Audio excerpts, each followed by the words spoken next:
Well, on the broadcast with me, Shiv Shankar Mukherjee, former diplomat, foreign affairs expert. Mr. Mukherjee, I would like to get your comments, your expert view on two of these main issues. One, how can India play a constructive role as far as the Palestinian crisis is concerned?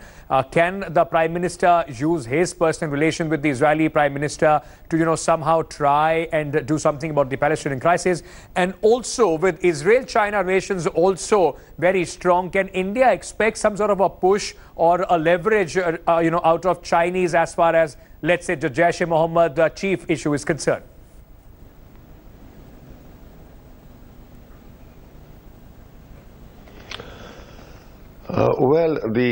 Let me answer those two questions in that order.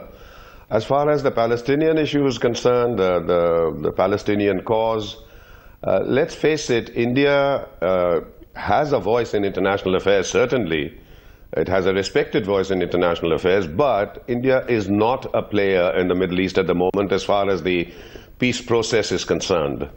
The peace process has taken a jolt with Donald Trump's decision on moving the capital of the US to Jerusalem and so on, which was an issue the whole world, including many elements within the US administration, know was to be settled in the final status of the negotiations. So there, I think, what will happen is that our Prime Minister will brief the Israeli Prime Minister on India's position, which is that our support for the Palestinian cause, the two-state solution with East Jerusalem as the capital of Palestine, with the crucial element of the Palestinians' right to return, will remain undiluted, that India's support for that is based on principles which will not change, but that it should not affect bilateral relations at all. And that, I think, will meet a response from the Israeli Prime Minister that they fully understand India's position on this. And more than that, I think our Prime Minister will look forward to hearing Prime Minister Netanyahu's views on what is going on in the Middle East, which is, the entire Middle East is now roiled with crisis in Yemen and Syria and now Tunisia, the whole Palestinian issue, which is, still far away from any resolution. So this will be, I think, an exchange of views on that. And more than that, I don't think India has a role to play.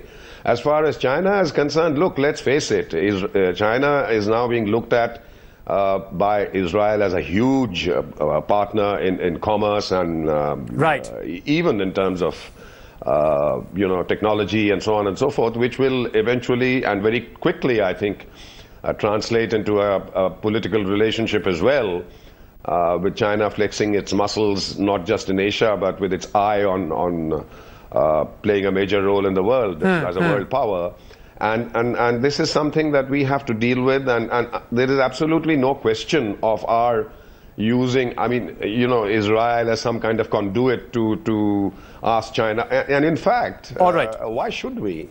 Right. Our desire to name and shame terrorists stands on its own feet. Mr. Mukherjee, just hold on to that thought, sir. I'm going to come back to you. Geeta also joining us. And Geeta, before I just come for a quick question to you, let's just listen in to that exclusive interview with the Israeli Prime Minister that was in fact conducted by editor India Today. In fact, the Group Editorial Director India Today Publishing, Raj Chengappa. He spoke exclusively to Benjamin Netanyahu. Ultimately, we'll catch up with the killers, but the important thing is also to prevent future killings. Well, I let India make its own choices, but I think the doctrine of fighting terrorism is one, have intelligence so you can preempt it, and second, take action against the killers. Try not to take action against innocent people, and that is something that's not always so easy to do. But these are the two principles. You fight terrorism by fighting it. You fight the terrorists. Well, look, I don't think one vote affects the general trend, and you can see it in many other votes and in everything, in the visits that we have here. I think, first of all, there is a special relationship between the countries. There is a special relationship between the people, and there's a special relationship between leaders. I respect Prime Minister Modi is a great leader. All right, Shiv Shankar Mukherjee, a former diplomat and a foreign affairs expert, still with us. Mr. Mukherjee, if I can come to you, sir, you heard that, excerpts from that exclusive interview that India Today got with the Israeli Prime Minister. With the kind of, warmth that we see in the relationship, how do you see that affecting as of now? China would also be looking at it very cautiously. Pakistan already would be looking at it very cautiously. How do you see this affecting the regional balance of power?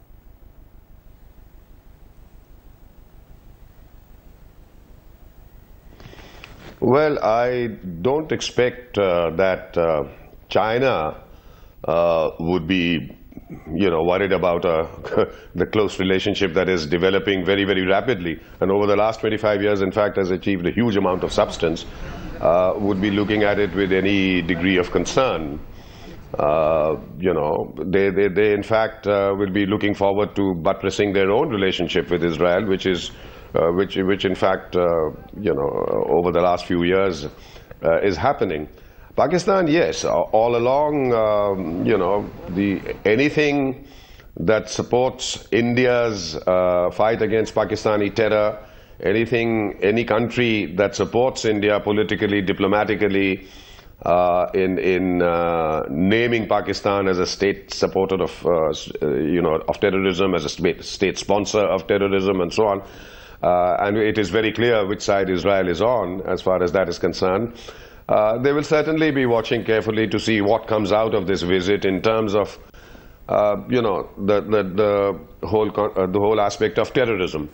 But obviously there's going to be nothing absolutely new on that. Right. So it's not as though anything earth-shattering is going to come out as far as that aspect is concerned. But Geeta, if I can very quickly bring you in at this point of time, chicken tikka was on the menu yesterday in the night. What's on the business agenda today? What will be the highlight today? And of course, in the joint statement that both the prime ministers would be, in fact, bringing out. Well, Ankit, there are about 10 agreements or MOUs, so to say, that will be signed during the India-Israel CEOs Forum this evening. Even as I speak, there's a session that's on over here. It's the Business Innovation Forum, and that really clearly shows the focus that is going to be between the two leaders and the two countries when it comes to how to take things forward. We were speaking to Benjamin Grossman a while ago, and he said that India and Israel have to look beyond defense. Although defense is very important for both the countries, but this visit clearly is spelling out that the Israeli Prime Minister has come with an agenda to push trade, innovation and economic cooperation forward. And on that front, there is going to be a lot of MOUs that will be signed, business MOUs, business-related MOUs, but also during the delegation level talks, there is going to be a lot of conversation on how to move forward to make lives better for the people here in India by using better technology in the farming sector, better innovative technology in the health sector. These are two areas that are going to come up not just for discussions, but there are going to be agreements that would be signed after the delegation level talks officially between the two countries in Hyderabad House. So there is a lot on the plate when it comes to India and Israel, but the focus certainly will remain as to how the two countries can take ties forward, not just on the strategic front, but also on the economic front.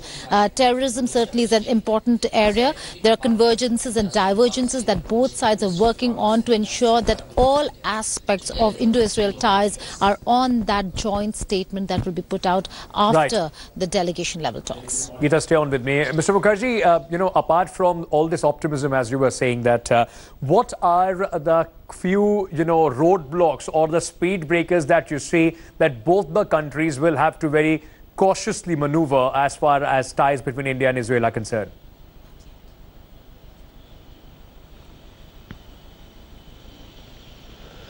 Well, there are some, but overall, I think the basis of the relationship is uniformly positive. Israel has much to offer India, and vice versa.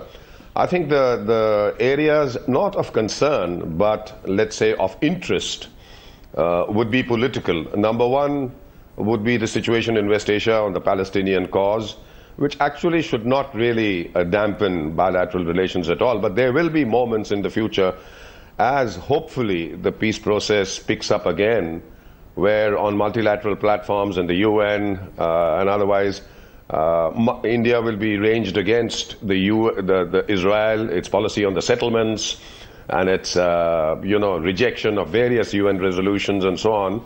But that will be for Israel to tackle, because that will be not just India but virtually the whole world, barring just a few countries. One area of concern will be Iran, because for Israel it is the existential enemy number one. In fact, Israel has gone so far now as to not just covertly but almost overtly become a partner with Saudi Arabia in ranging itself against Iran, and which makes it willy-nilly a participant in the Shia-Sunni divide that is, part of the things that are, fueling the conflict in the Middle East. So those are areas which we will have to tread carefully, because we have a completely different kind of relationship with Iran, and the implications that go beyond just the borders of these countries. Yes. So we have to, I repeat what I said at the beginning, we have to guard against hubris.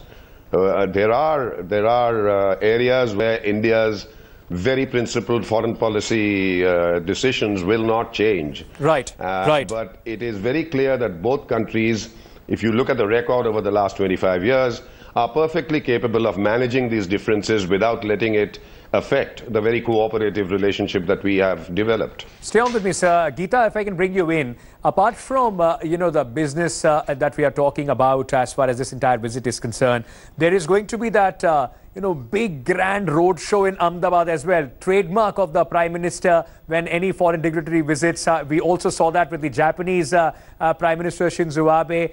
When is it that event that is going to take place in Ahmedabad, and also the importance of Prime Minister taking him to his own home state?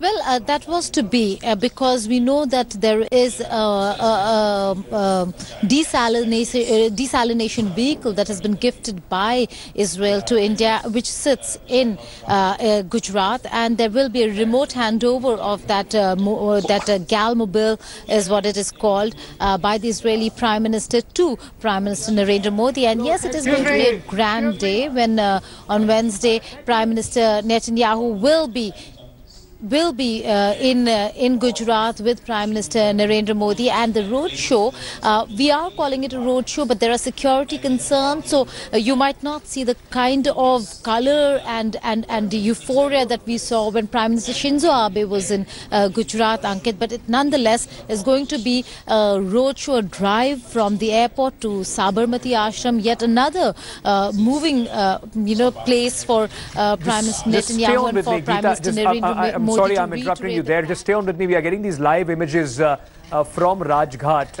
where the Israeli Prime Minister, along with his wife, they are in fact paying their respects to the father of the nation, Mahatma Gandhi. They are going to lay a wreath as well there. And these are the live images that are coming in from Rajghat as of now. You can see the Prime Minister of Israel, his wife as well, and both of them walking to Rajghat now. They are in fact presenting a wreath, and from there, of course, the bilateral, the Israeli Prime Minister is going to go towards Hyderabad House, where the bilaterals will begin.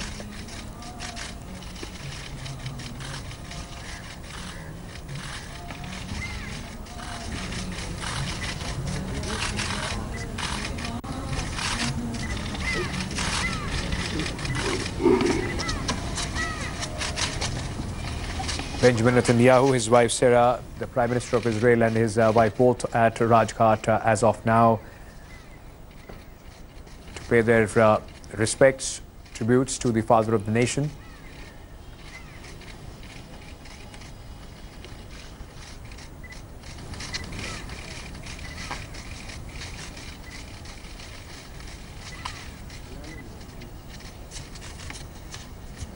They will be from here. In fact, the Prime Minister of Israel will be going and to Hyderabad House, and the delegation level talks will in fact start as soon as he reaches there.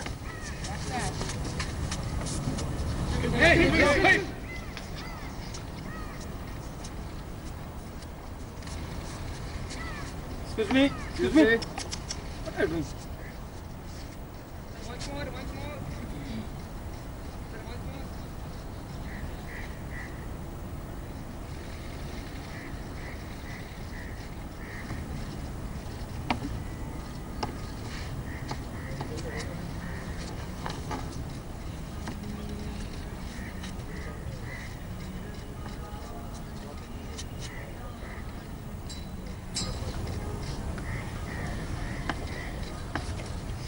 Live images coming in from Rajghat, where the Israeli Prime Minister, of course, paying his tribute to the father of the nation. A moment of silence there as well after, in fact, paying that floral tribute. They are being now, in fact, as we can see, they are now with the people those who are accompanying them from the Indian delegation, explaining to them about this importance of course, Rajghat, where the Mahatma Samadhi is.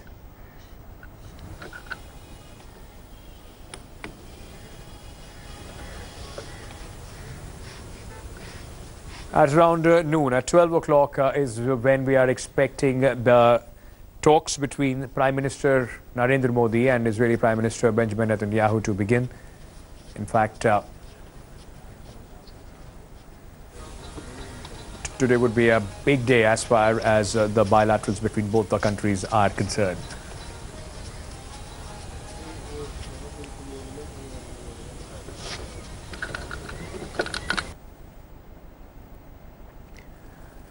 Right. Those are the live images from Rajghat. Now going back to Shiv Shankar Mukherjee, former diplomat and foreign affairs expert. Geeta Mohan, foreign affairs editor, still with us. Mr. Mukherjee, you know, even with defense deals like the anti-tank deal that India called off, there has been certain hitches.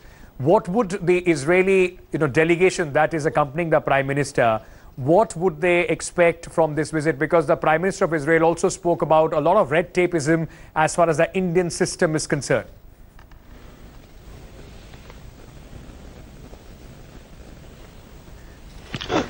Well, you can't blame the Prime Minister of Israel for saying so, because that's absolutely true. I mean, if you look at the whole, the last few decades of the history of our defense acquisitions from abroad, I mean, it's an unbelievable story, not just of bureaucracy, but of every kind. I mean, starting not just Bofors, but the scandals, our procurement procedures, our bureaucracy, and so on and so forth. But that apart, from press reports, I gather that the Israelis are hopeful that in the course of this visit they can revisit that and get India to agree to some kind of revival of that, perhaps in a modified form. One will have to wait and see what happens, like it happened in the Rafael deal, which went through its ups and downs for years and years and years on technicalities and pricing and various bureaucratic glitches before some kind of cutting of the knot was done by the Prime Minister during his visit to France. But that's one deal. It's a big deal, but that's just one deal. There are various others in the defense realm, which makes it clear that the defense supply relationship, supplies of sophisticated defense equipment from Israel to India, yes, and increasingly involving transfer of technology as well, is very much going to be the pattern in the coming years, and that is something that I think India should be satisfied about, and Israel should be very satisfied about. Geeta, if I can bring you in at this point of time, we've spoken and focused a lot about what India could gain or would be expecting from this visit. But what about the Israelis? What are the key, expectations as far as the Israelis are concerned, or what they would want to take back from this visit? Well, a lot of investment is what Israel is also looking at, to look at their startups. Israel has indeed become a hub for startups, to look at technology that they have to offer. Prime Minister Netanyahu in his interview spoke of drones for farmers. They excel in agro-technology, and that's something that they come and they're offering to India. So there's a lot of technology and technological innovation that they have and that they are willing to offer, that they're looking at getting. When we talk about the Spike anti-tank missile deal that was called off by India, Ankit, the Prime Minister of Israel made it very clear and still continues to remain hopeful and is still saying that let's wait for the real outcome, that an equitable solution may be found by the end of this visit. So let's not just completely say that the deal has been called off. I suppose the Israelis over here are looking at trying to revive that very important deal. Right. Although there are other deals that have come through, and the Indian and Israeli side are quite happy about those deals. Mr. Mukherjee, before we end this broadcast, very quickly, it's almost a statement being made as far as the counter-terror cooperation between India and Israel is concerned. Accompanying this delegation of the Prime Minister of Israel is Moshe Holzberg. His parents were killed in the carnage of 26/11.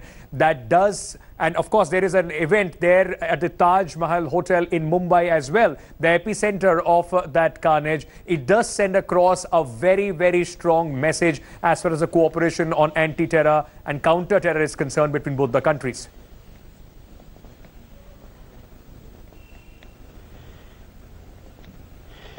Yes, but it's a symbolic message. Of course, Israel and India are together in their attitude towards fighting terrorism, as are many countries of the world, almost all the countries of the world. But the good thing is that as far as Israel is concerned, there is on the ground, one is told, sharing of intelligence between the intelligence agencies of India and Israel. I mean, it is a given that cooperation between countries in terms of fighting terror is basically a sharing of intelligence. And that has been deeply flawed over the years. While lip service has been paid to it, not much action on the ground takes place unless it actually involves the interest of that particular country. Right. To that extent, I believe the intelligence sharing between Israel and India, going by Prime Minister Netanyahu's statement, is very much there on the ground, and that is to be lauded. Beyond that, this strong message is not really going to change Pakistan's behavior. Absolutely doesn't want to change Pakistan's behavior, but of course a lot, as you were saying, can be drawn out of this visit, and we are hoping that it results in tangible, of course, intelligence sharing and much more as far as Israel's experience in counter-terror operations is also concerned. With that, I thank Shiv Shankar Mukherjee and Geeta Mohan for the time being. Time for us to slip into a very short break. On the other side, in fact, my colleague Avantika Singh is joining you, but for the latest and most accurate update from India and across the globe, log on to our website, indiatoday.in. You can also download our app. Avantika coming up in just 2 minutes. Stay tuned. Thanks for watching the video. For more such news and updates, please like, share and subscribe to India Today. Also check out our other great videos from our channel. We know you will love to.